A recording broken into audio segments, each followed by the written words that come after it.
Okay, so here's a question that just might challenge everything that we've accepted to be normal. And just because something is legal doesn't mean that it's also ethical. In many places, the age of consent is 18. But from a psychological and neurological perspective, some would argue that that age should be 21, and others argue even that it should be 25.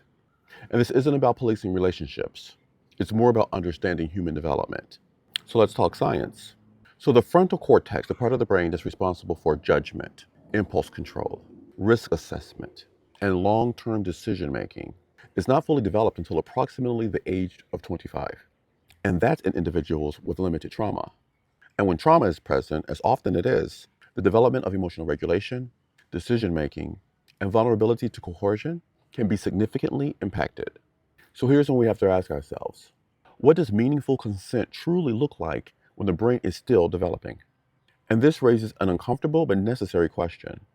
When someone significantly older pursues an 18-year-old, are they looking for an equal partner, or is someone easier to influence?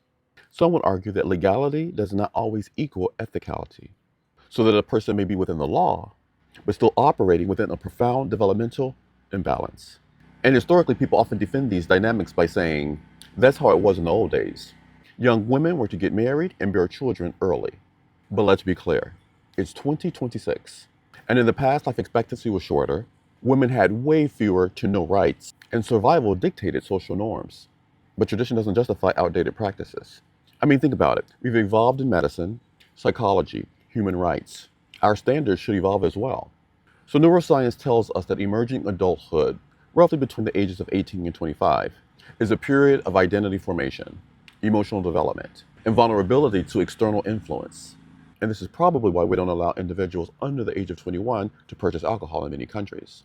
And yet we consider them to be fully equipped to navigate complex power dynamics in relationships. This conversation isn't about demonizing individuals. It's about examining power, development, and responsibility.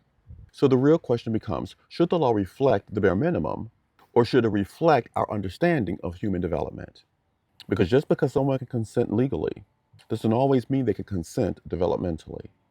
And maybe the real measurement of maturity isn't what the law allows, but what our ethics should demand.